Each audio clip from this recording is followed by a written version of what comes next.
walking, and then 10 years later, she had another hemorrhage in that same collection of arteries and veins, and the same neurosurgeon saved her life a second time. Now, she did have some paraparesis, that means she walked with some difficulty, and she had some memory problems, but she said, you know, I have several seizures a day unless I stay just a little bit high, and then I don't have any seizures. Oh, yeah. And this was really a bright, delightful person. I've had a number of people that have had seizure problems, most of them as a result of brain injury, being trauma to the head, and that the cannabis seems to help them. I think that my thought, and this I've taken from people who know a lot more about it than I, is that it does tend to slow down the firing, I think, of the brain, and so it deals with the seizures. And also I have had people with attention deficit disorder who say that they're much better able to focus, that their brain doesn't jump from topic to topic. It helps them to do their homework. And this was true in a study that was done in Jamaica that was funded by NIDA in the 1960s, where they looked at heavy cannabis smokers, people who were smoking 5 spliffs a day, a spliff being about the size of a cigar.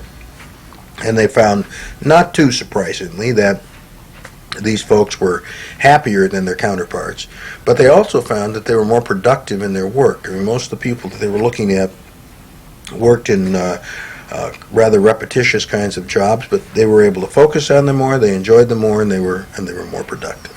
So that's an irony. So you found, or they found, that at least with some individuals, that marijuana actually enhanced some people's ability to perform on the job. Yes, and that's a common... When that's the big, right. drug testing and all that is such a big deal now. Well, that's a common statement of patients of mine, is that I'm not able to work with Vicodin and Demerol. I'm able to work with cannabis. Uh-huh. Well, Dr. Bearman, one thing that I've just been reminded of here is that you have a plane to catch out of here, and I do. And I don't want to be keeping you from catching your plane, but I hope we can, next time we meet up, you can give us an update. And was there any last word you have for the physicians in the Louisville, Kentucky area, or the many patients out there? I would suggest that those physicians who have people with chronic pain take a look at it. I was talking to Ethan Russo, who's a neurologist at the University of Montana and the editor of a journal called the Journal of Cannabis Therapeutics. Right. And he was telling me that the American Academy of Pain Management is having a one-day session on cannabis and pain. And I know that I approached the American Academy of Pain Management. There's the American Academy and American Association, I get them mixed up, about delivering a talk on cannabis at their meeting next year, and they're very interested in that.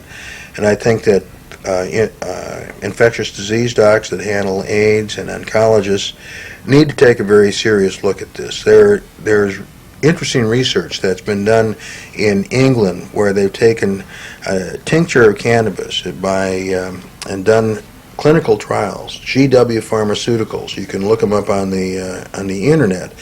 And the country of Great Britain is poised to legalize the medicinal use of cannabis.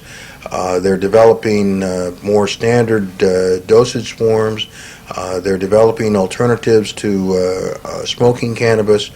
And I would suggest to physicians that they take, I think, an attitude that the California Medical Association has taken, is that your patients are using alternative and complementary medicines. 60% of your patients are using alternative and complementary medicines, and cannabis is certainly one of those. And whereas a few years ago only 40% of your patients were telling you about the alternative and complementary medicine use, now it's up to about 60%.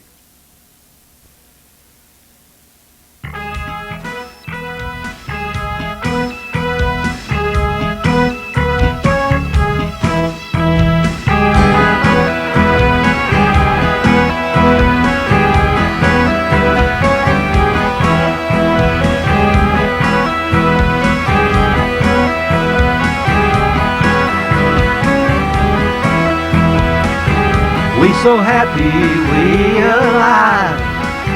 We together can survive. Stop the bullshit, stop the lies. Now's the time to legalize. Tell me, brother, tell me true. What the hell we gonna do?